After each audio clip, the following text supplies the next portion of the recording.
आज ही Doubtnut app download करें। Doubtnut पर होगा अब आपके सभी मैथ्स, केमिस्ट्री, फिजिक्स और बायोलॉजी डाउट्स का सफाया। बस अपने क्वेश्चन की फोटो खींचो, उसे क्रॉप करो और तुरंत वीडियो सोल्यूशन पाओ। Download now. हेलो दोस्तों, देखिए अपने पास क्या प्रश्न है। प्रश्न है कि एक नाव की गति स्थिर जल में और जल धारा की गति का अनुपात 8:1 है।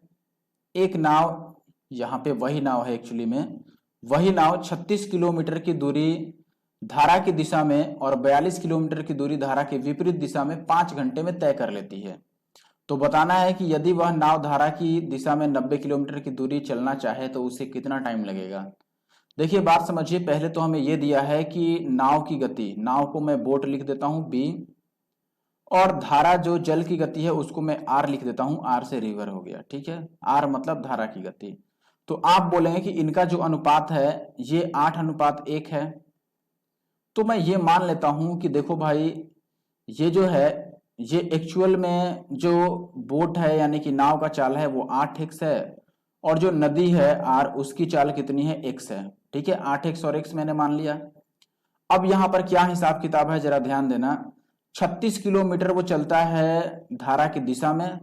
तो देखो 36 किलोमीटर अगर धारा की दिशा में चलेगा तो समय मैं निकाल रहा हूं, चूंकि यहां पर समय दिया है टोटल 5 घंटे, तो समय बराबर दूरी बटा चाल होता है। तो 36 किलोमीटर दूरी हो गया और बटा चाल लिख लेंगे। अब चाल कौन सा लिखें, तो आप बोलेंगे कि 36 किलोमीटर वो धारा की दिशा में चल रहा है, तो धारा की दिशा में चाल क्या होता है, नाव और धारा दोनों को जोड़ना पड़ता है, तो 8 और 1 9x हो गया, और प्लस 42 किलोमीटर विपरीत दिशा में चला है, तो 42 और विपरीत दिशा में चाल में हम नाव में से धारा को घटाते हैं, तो 8x में से 1x गया तो 7x, और ये टाइम लगा है 5 घंटे का। अब यहां से देखो, ये 9 चौके 36 और ये 7 छक 42, तो 6 और 4 10/x, ये किसके बराबर आ गया, 5 के बराबर। तो x का मान यहां से कितना आ जाएगा, 2, ये 5 दूना 10 कट जाएगा। अब ध्यान देना, x का मान आ गया 2 किलोमीटर प्रति घंटा, या फिर 2, आप 2 ही कहेंगे क्योंकि ये एक रेशियो है ना।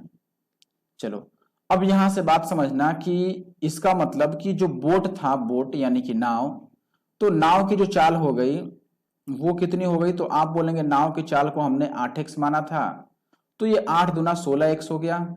16 एक्चुअली में x की जगह पर जब 2 रखेंगे तो, और जो धारा है उसको हमने माना था केवल x, तो वो तो 2 ही हो गया, x माना था तो वो 2 ही रह गया। अब यहां से आप बोलेंगे कि देखो ये नाव का चाल हो गया और ये धारा का चाल हो गया, सही है। अब कह रहा है कि 16 किलोमीटर की दूरी, सॉरी 90 किलोमीटर की दूरी चलनी है धारा की दिशा में। एक बात समझिए आप कि अब समय हमें बताना है, तो समय बराबर सूत्र क्या होता है, दूरी बटा चाल, यही होता है ना सूत्र, ठीक है। सूत्र क्या होता है, समय बराबर दूरी और बटा चाल। अब बताना मुझे दूरी कितना चलना है, तो आप बोलेंगे 90 चलना है। चाल क्या होगा, तो जब धारा की दिशा में चलना है तो धारा की दिशा में हम दोनों चाल जोड़ लेंगे, नाव और धारा को, तो 16 और 2 18 की स्पीड से अगर हम चलेंगे 90 किलोमीटर की दूरी, तो 18 पचे 90, यानी कि 5 घंटे का उचित समय लगेगा।